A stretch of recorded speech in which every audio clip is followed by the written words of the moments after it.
National green tribunal यानी NGT ने बढ़ते एयर पॉल्यूशन के चलते दिवाली से ठीक पहले पटाखों की बिक्री पर बैन लगा दिया है। इसका असर मध्य प्रदेश की आर्थिक राजधानी इंदौर पर भी पड़ा है।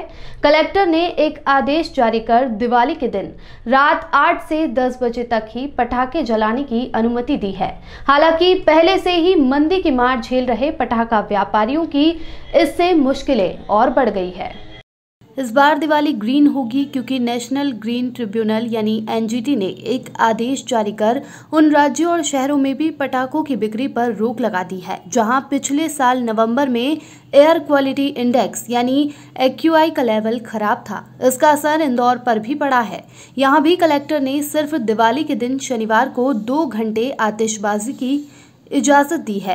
इससे पटाखा व्यापारी परेशान हैं। पहले से ही कोरोना के कारण अर्थव्यवस्था की रफ्तार धीमी है।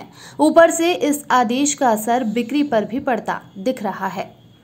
व्यापारियों की माने तो पिछले साल के मुकाबले इस बार पटाखों का व्यापार 40% कम हुआ है। हर साल दिवाली पर शहर में 40 से 50 करोड़ तक का व्यापार होता था, लेकिन इस साल मंदी और प्रशासनिक सख्ती के कारण यह आंकड़ा छूना व्यापारियों के लिए बहुत मुश्किल है। ग्रीन पटाखे का ऑर्डर आया है।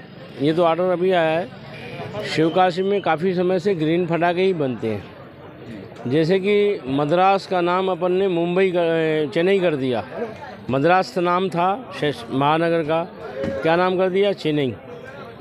और बम्बई का मुंबई। तो ये इसी तरह का नाम परिवर्तन है। ये ग्रीन पटाखे ही बनाते शिवकाशी से और ग्रीन पटाखे ही अपन बेचते हैं। इसमें क्या अंतर रहता है नॉर्मल पटाखे और इनमें? इनमें प्रदूषण वगैरह थोड़ा कम होता है। अच्छा। और साउंड भी लिमिट में रहती है। 125 डेसिबल से ज़्यादा पटाखे का पावर नहीं होता है। अच्छा, तो इनमें क्या कोई अलग केमिकल वगैरह इस्तेमाल होता है या कुछ? हाँ, इनमें केमिकल कुछ चेंज हो गया है।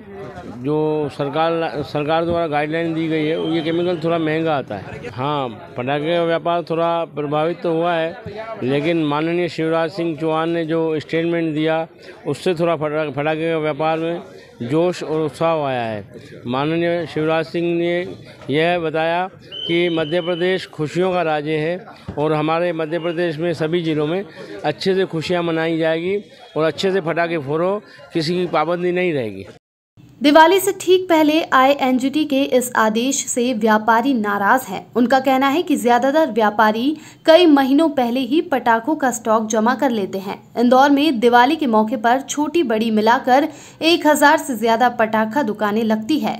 ऐसे में पारंपरिक पटाखों के इस्तेमाल पर रोक लगाने से उन्हें बड़े नुकसान की आशंका है। पिछले साल के मुकाबले तो इस साल व्यापार बहुत ही कम है। बिल्कुल मतलब आधा भी नहीं कह सकते, क्योंकि जिस तरह से ऑर्डर निकलते जा रहे हैं तो पब्लिक जो न्यूज़पेपर्स पढ़ती है तो पब्लिक उस न्यूज़पेपर को पढ़ने के बाद आना ही पसंद नहीं कर रही है। ऐसा वक्त होता था कि हमें 3 दिन तक खाना खाने की फुर्सत नहीं मिलती थी दिवाली पे। कुछ तो ये कोरोना की वजह से सब लोगों की हालत ख़राब हो गई है कि पैसे की थोड़ी तंगी आ गई है, और कुछ जो ये प्रशासन एक तरह से अलग से कानून निकालते जा रहे हैं, कभी ये इस पे पाबंदी है, कभी इस पे पाबंदी है।